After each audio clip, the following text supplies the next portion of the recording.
that is where we've sort of, as an introduction, but we want to take a look at the idea of what's in a name.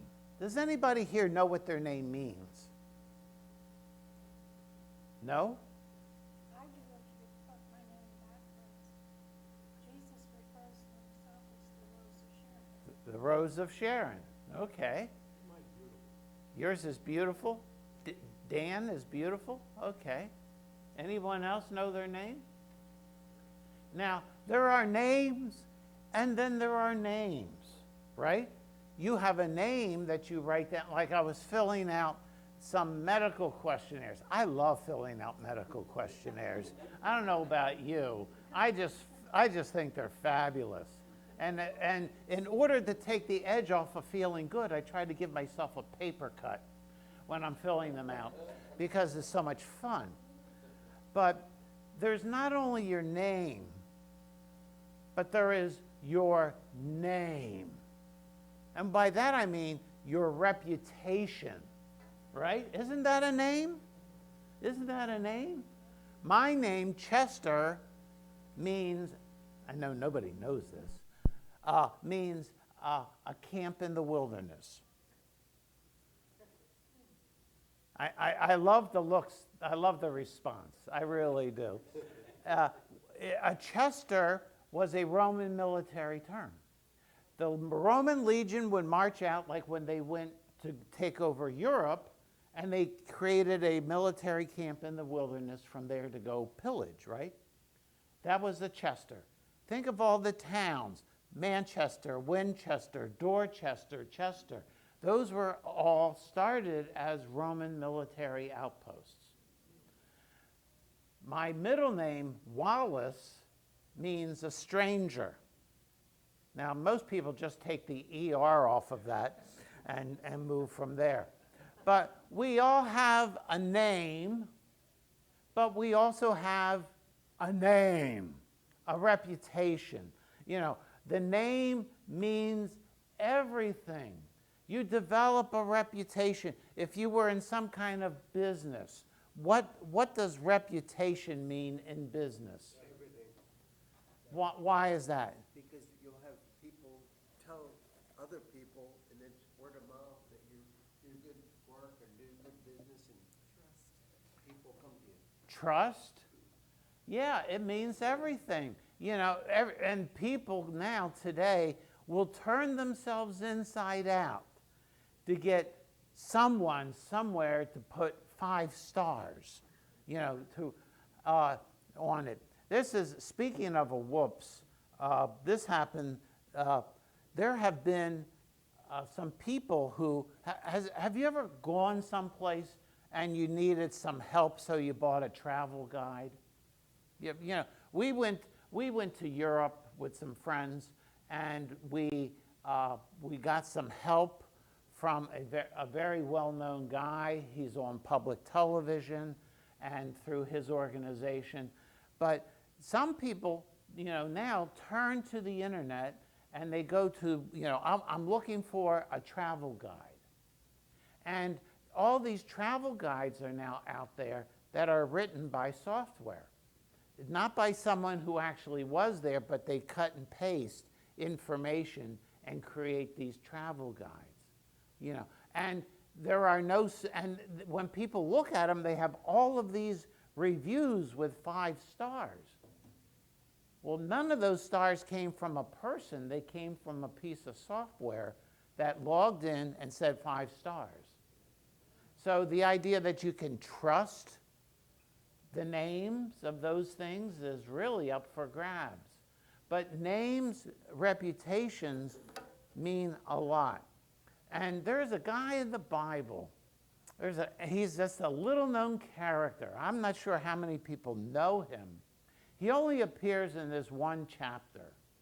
He only appears in this one place. He sort of pops on the scene, and then he's gone. Anybody ever hear of a guy named Nabal or Nabal? What do you know about him? Not a lot. Well, there's not a lot to know. I'm sorry? Had to do with David? And Nabal has a name, but he also has the name. Okay, he has a reputation. And neither of them were really all that great. You know, when we read about him, it says there was a man in Maon who had, he had property. So what does that mean? He's rich. Okay, he was not just rich, he was very wealthy. He had thousands of goats and 3,000 sheep. Okay, and shearing was, you know what shearing is, right? It's a haircut. Very good. I like that. It was a haircut on the animals. So he's got people working for him. He's a high roller. He's got money. He's got property. He's got, you know, the $120,000 Tesla that goes from 0 to 60 in under 2 seconds. You know, he's got it all, yes. But did he know Jesus? Well, let's take a look. He's, and his name was Nabal, and what kind of guy was he? Very wealthy. He was surly. Very wealthy. He was very wealthy, but he was surly. And he was mean. Uh-oh. And he was a descendant of Caleb. So here we have this guy, and we hear all this good news about it. It's like anybody don't raise your hand. If you ever go and look on social media, what does everybody say about themselves and their lives? That they're wonderful. Yeah. Oh, this is great. Here's all my fans, my peeps. You know, everybody loves me. Oh, I'm so happy. I've got it all wired. You know, they all have a nickname. It's called political or the famous salesperson. They're selling themselves. Well, this guy, thank you, that Nabal, he's got all of this money, he's got the reputation, but in his life, he has a name. His name means foolish and senseless. That's what his name means. And maybe that came out. He's surly. He's evil. He's evil. And he's mean. He's hard. He's severe. I don't think he knew Jesus. You don't think he knew Jesus? Yeah. So, has anybody ever met a Nabal? You ever met anybody who was mean and surly? Yes.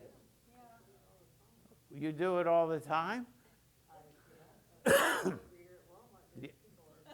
Yeah. Okay. Maybe. Where do you find these people?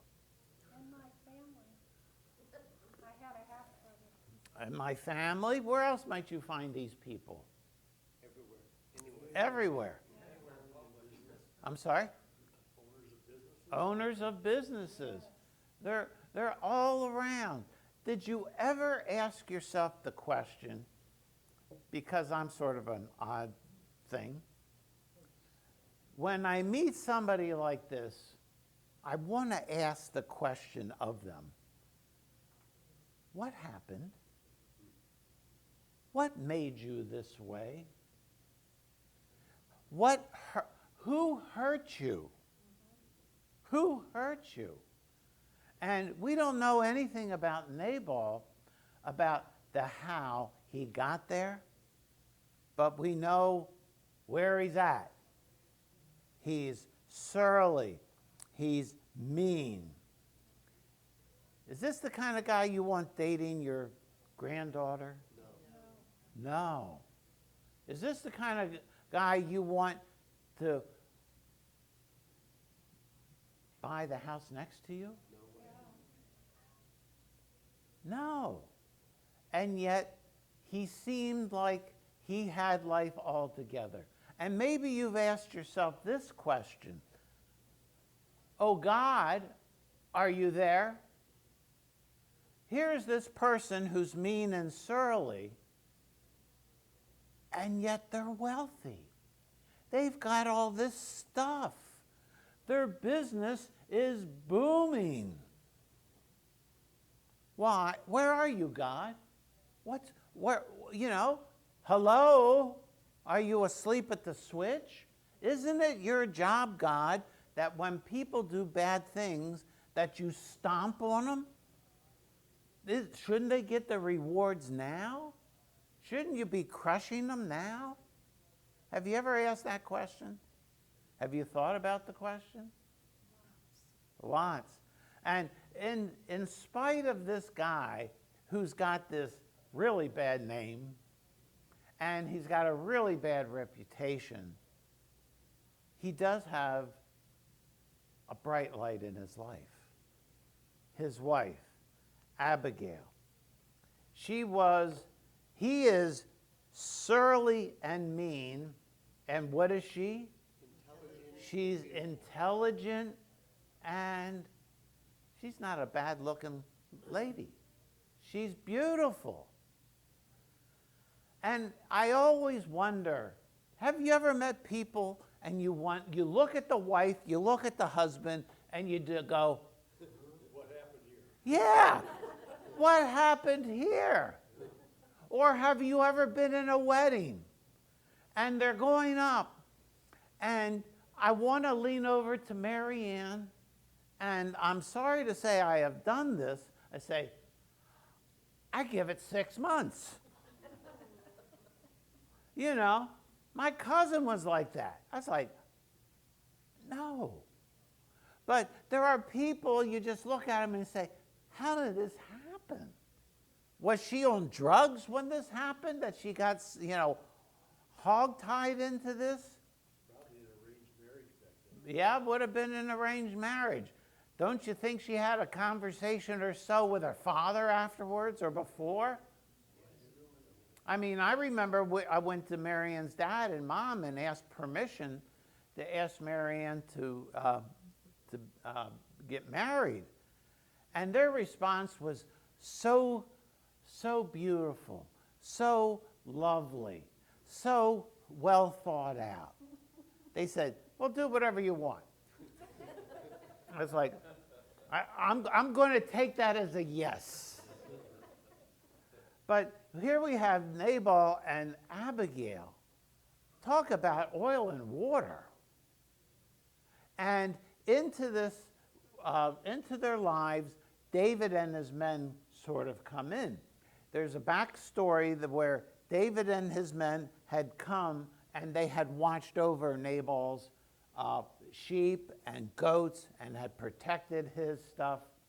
And now they're coming back and saying, you know what? It's like after the meal, right? You're at a restaurant, they come with the check, and there's that little line for the tip, right? The tip.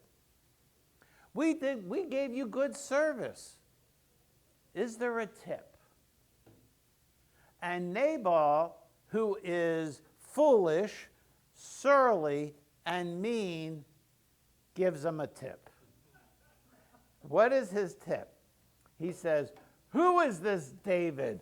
Who is this son of Jesse? Many servants are breaking away from their masters these days.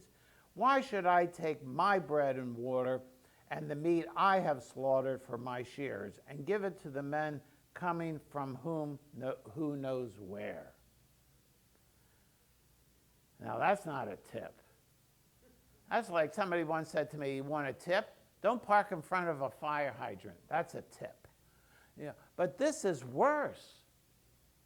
And we can get a little insight into Nabal if we look at these words.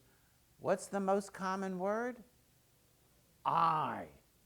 What it's my stuff, my bread, my water, my meat. Who's he talking about? Go ahead.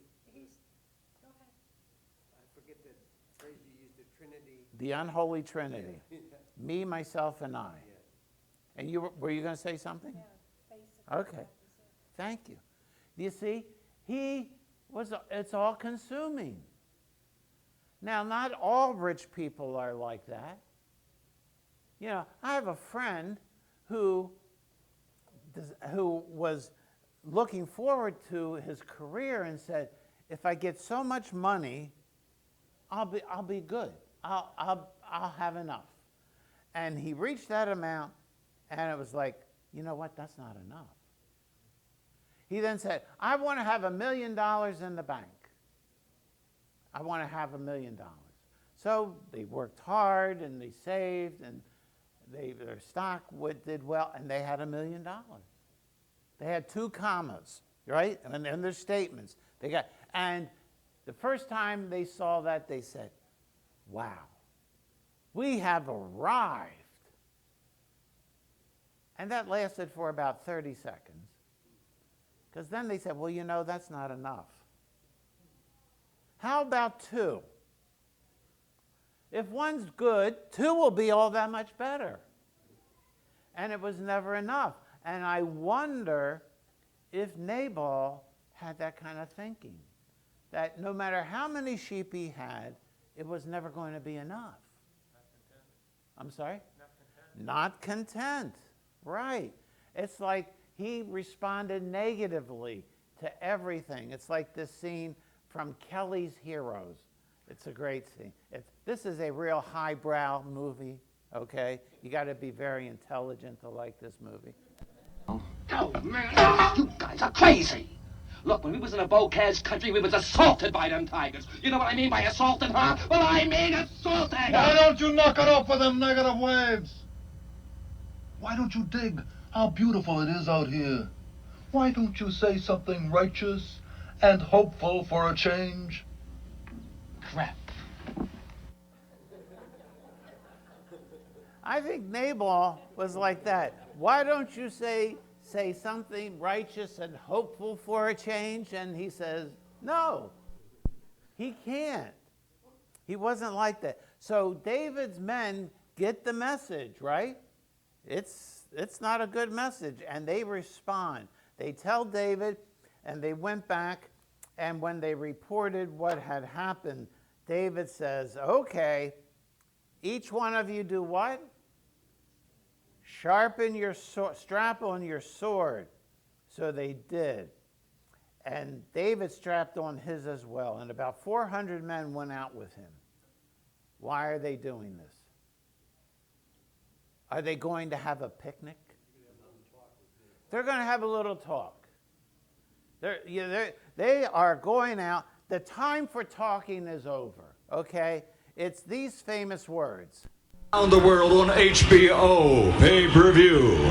Ladies and gentlemen, from Mandalay Bay, Las Vegas, let's get ready to rumble! It's time to rumble. That's why David says, put your swords on. We're done talking. It's time to do some action. And we're going to do a beatdown on Nabal. And they got their swords. And so the story goes on that this is going on, but one of the servants told Abigail, remember her? That David's messengers came, and what did Nabal do? He hurled insults at them. He hurled insults at them. Not exactly the way to win friends and influence people. So Abigail does something. She says, you know, what's going to happen? Now, and it goes on to say, now think it over and see what you can do. This is the servant talking to Abigail. Why? Because disaster is hanging over our master and his whole house. He is such a wicked man that no one can talk to him. David's men are going to come, and they're going to put down a whooping on him, and that means everything that Nabal owns and all the people. That's coming for them. But Nabal, what kind of guy is Nabal? Is he the kind of guy you can sit down with and break bread with and have a conversation? No, he's mean and nasty. He's mean, he's surly, and no one can talk to him. You ever met a person who just would refuse to listen? Maybe part of their refusing to listen is that they're talking all the time. And they're talking, and you can't talk and listen at the same time. This idea of doing two things at the same time is a lie, okay? You can't.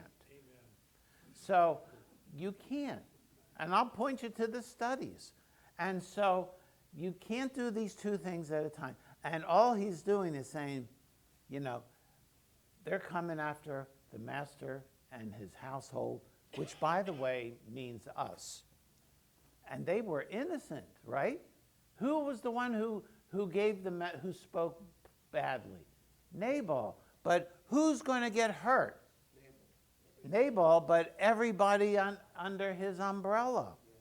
People like this, maybe you can't talk to because they can't hear.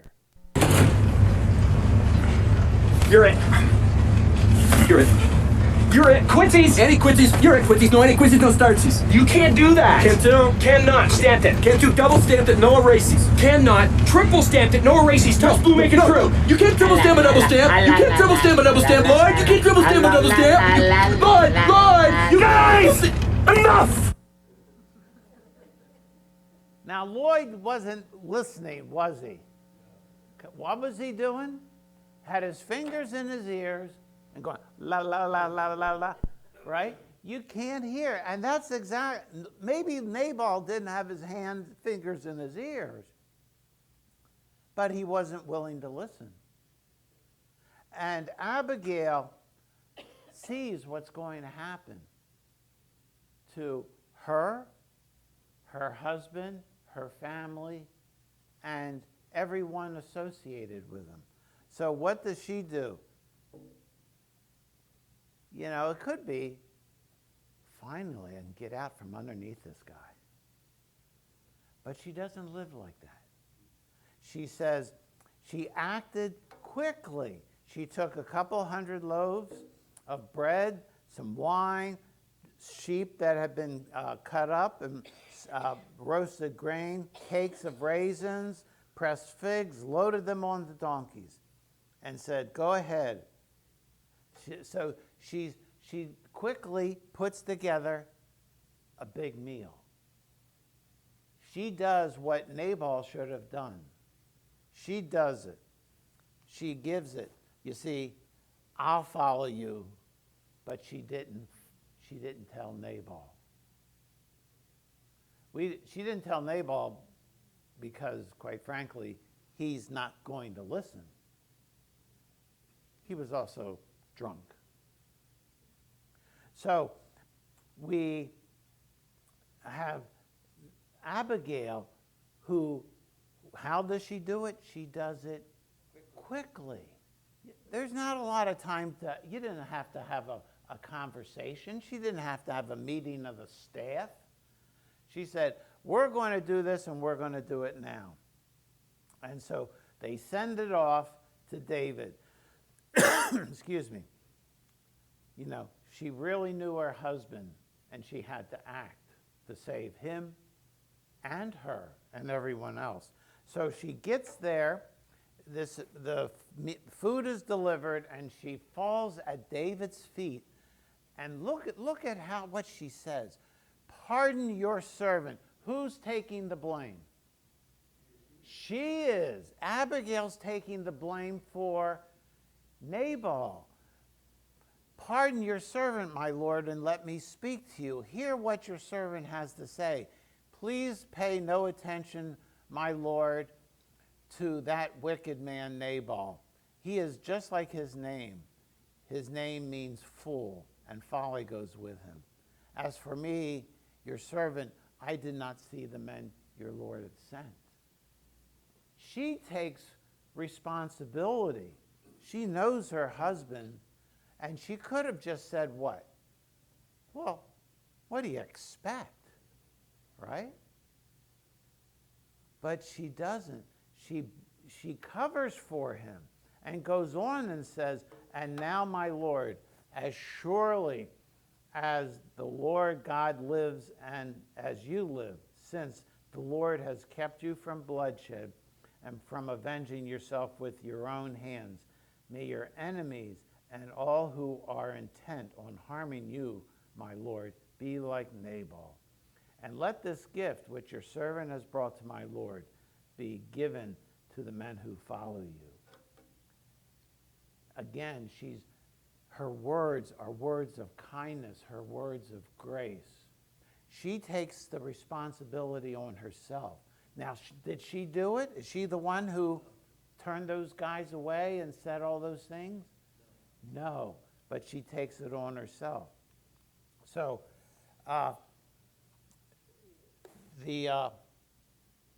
she goes on to say, when the Lord has fulfilled for my Lord every good thing he has promised, which is that he's going to be king, concerning him and his appointed him the ruler over Israel, my Lord will not have on his conscience, listen, the staggering burden of needless bloodshed, or having avenged himself.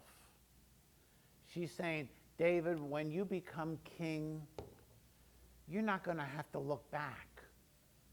You're not going to have to look back. Don't you and I want friends like Abigail? Don't we need people like Abigail? Because don't we all look back? What did she say? The staggering burden. We all of us have that staggering burden. What a great turn of a phrase. The staggering burden.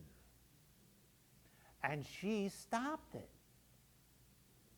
She was faithful to her husband. She was faithful to David. She was faithful to God. She prevented a great sin that could have, weighed on him for years. I have a friend who goes to this church. And she took a trip recently, and she had a broken relationship with a family member. It's been there for a long, long time. And they talked it through.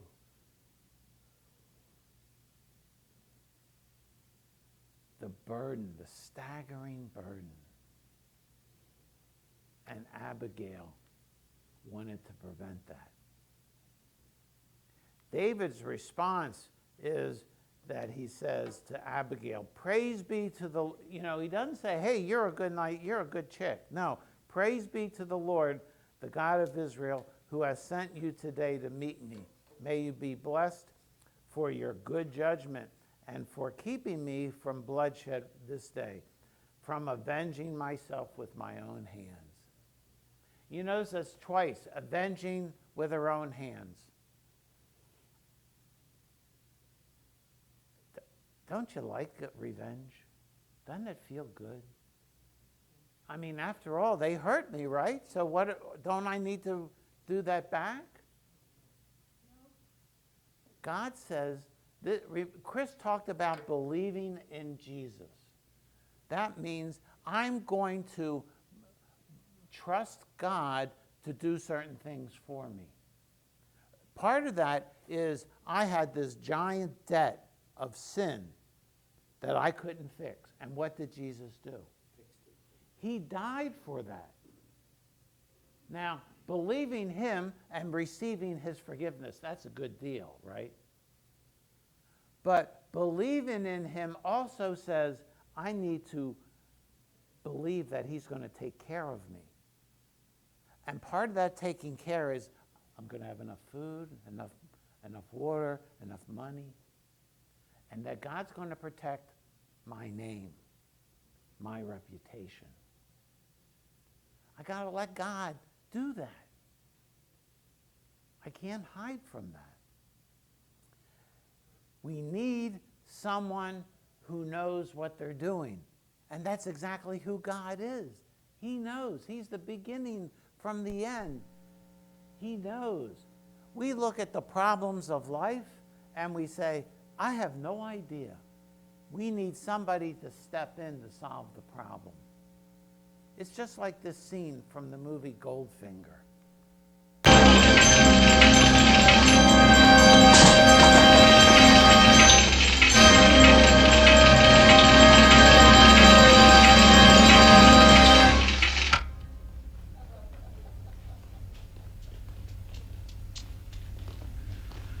What kept you?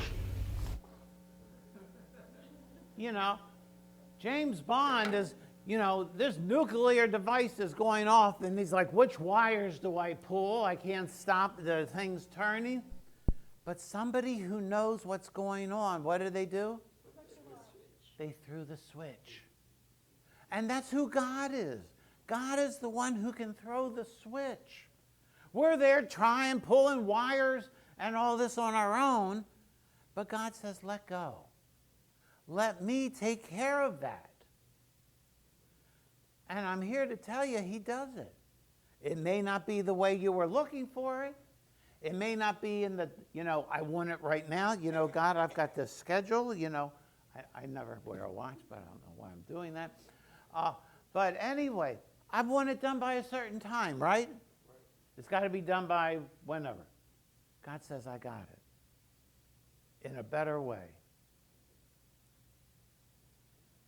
And that can happen with changing our lives, changing habits. None of us are beyond it. None of us are beyond it. I want to tell you that I'm personally deeply hurt that no one said anything to me about the fact that I didn't have Dunkin' Donut coffee with me. I know, you never noticed. Everybody noticed, but don't hit. No hitting. He always does, though.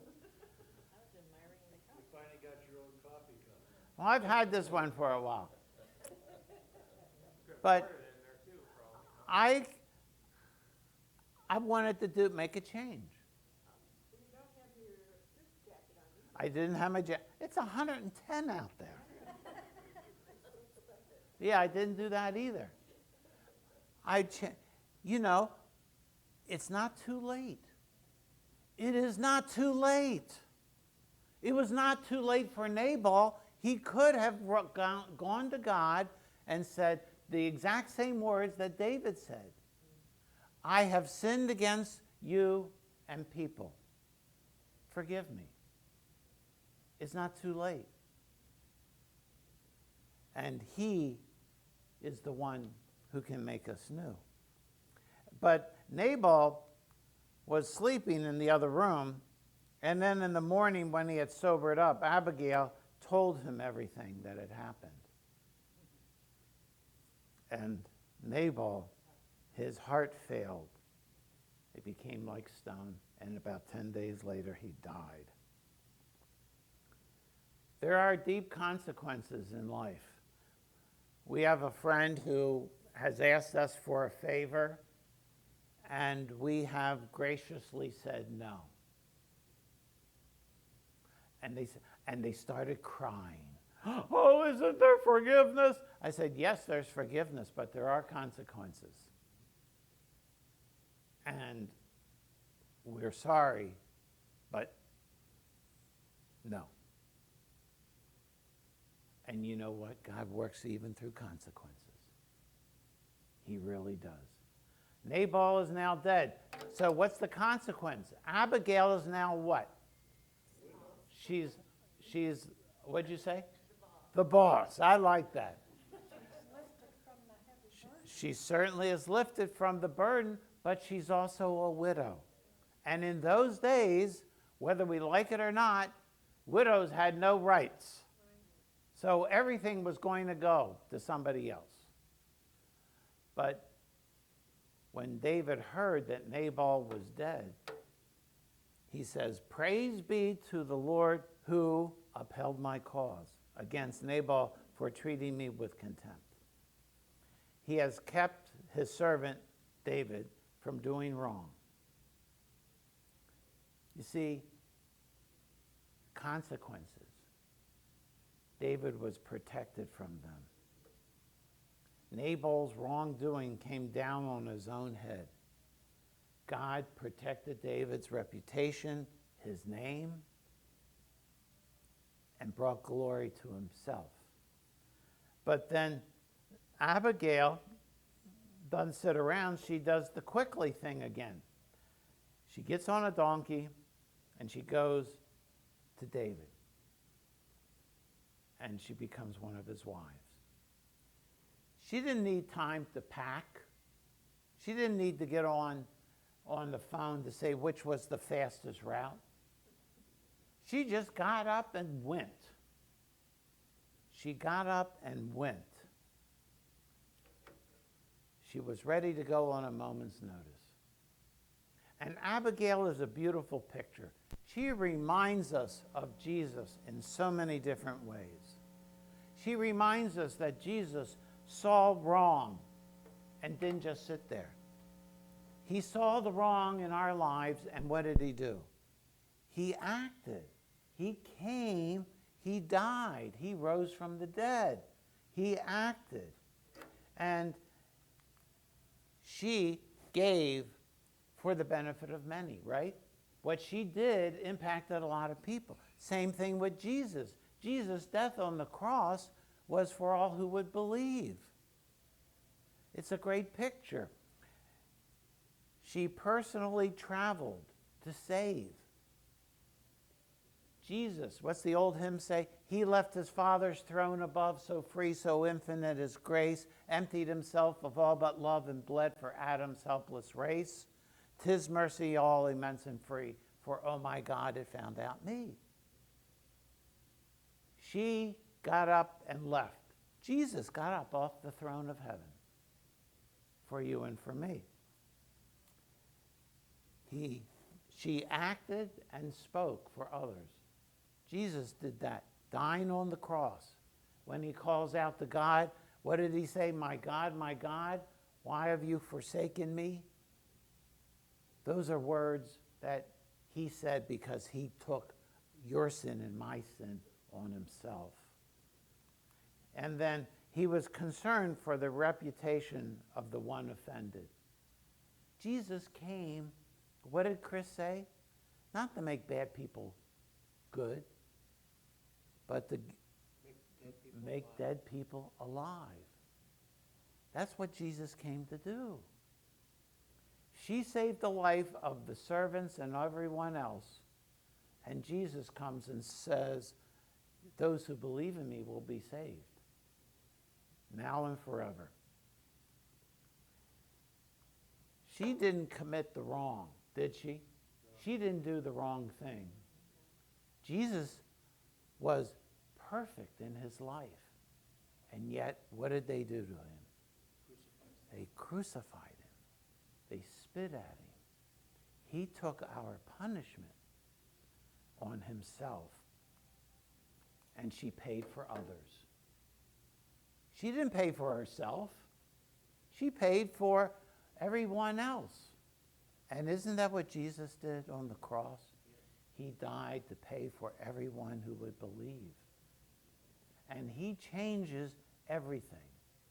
It's like this scene after from the greatest story ever told. Lazarus is brought back from the dead by Jesus, and people run to tell Jerusalem about it.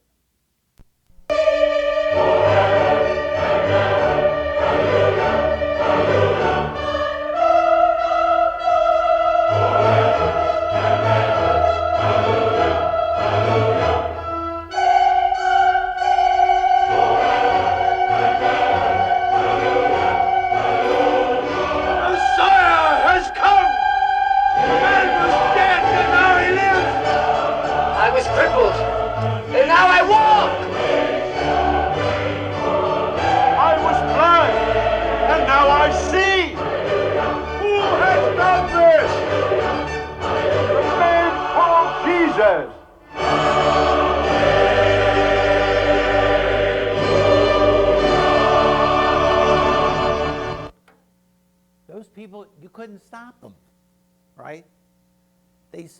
Lazarus raised from the dead. Guy who had been crippled was now healthy. Guy who was blind can now see. I would suggest that we all have a story of being dead, a story of being crippled, a story of being blind. And in Jesus Christ, we are made whole. If that's not something worth talking about to people, to sharing, then I don't know what is. That's a great story. Not that we're perfect. We still have problems, all of us. But the fact that he died for you and for me and was raised the dead for you and for me, that should energize us, excite us to say, you know what, God? You can change me. A little thing like coffee. You can change me, change something in my life.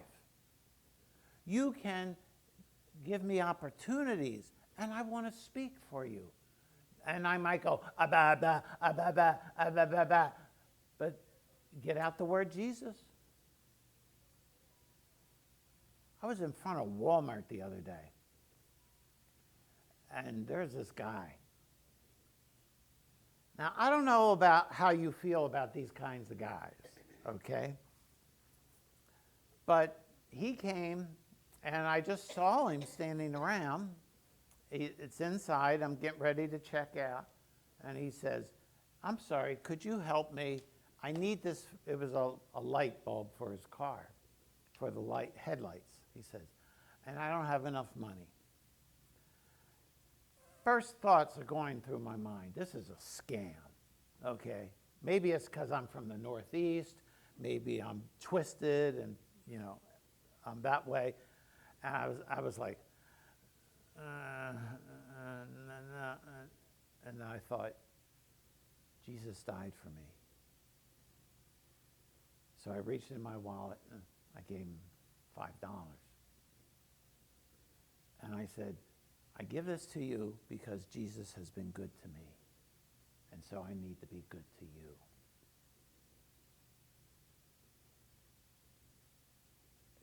It only cost me a few bucks. I had a chance to talk with the guy. Now, did he really need the money? I'll never know. But guess what? That's not my problem. Now, there is a certain amount of discernment, okay? But in this particular case, I thought it could be legit. So I'm going to err on the side of being kind and gracious. Why? Because I'm such a nice guy. No. Because Jesus has died for me. He's been kind to me. And I need to share that. And I was able to not just give, but in words to say, God has been good. Jesus, I said, Jesus has been good to me. So I'm being good to you. You were giving him food for thought, so to speak.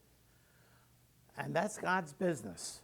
Yep. My job is to say the words and live the life.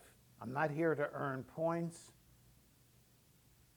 but I'm here. Somebody once said, I've got nothing to prove, only a life to live. I thought that's pretty good. Same with you. You haven't got anything to prove, a life to live.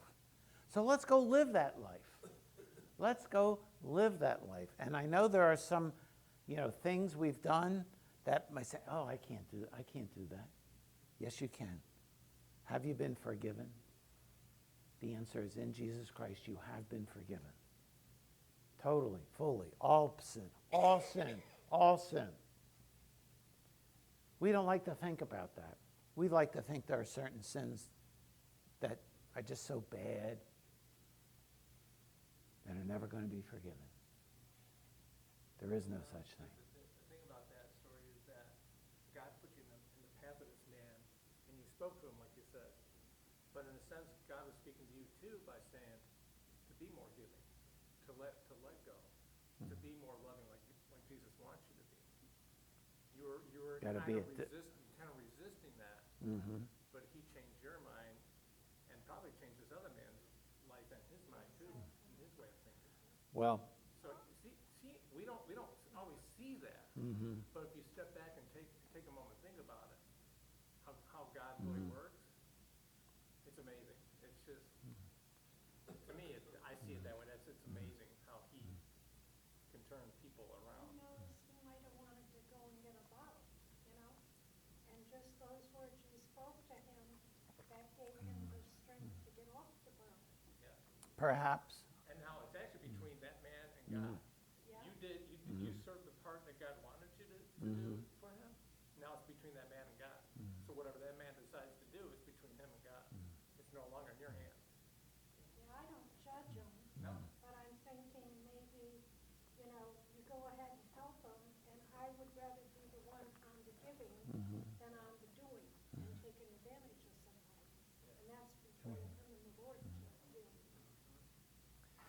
And so you see, God can use people like you and me. That's the ticket. Not special, just ordinary. Because there's nobody special in here except the one who died for us. Let's pray to him. Our Father and our God, I thank you that you love us with an unending love, a love that brought you here to this crummy earth that you made perfect, and we have screwed it up. Not just the planet, but our relationship with you and each other. And you died a death that we deserved. You paid a price we deserved. And so we are thankful, thankful, thankful.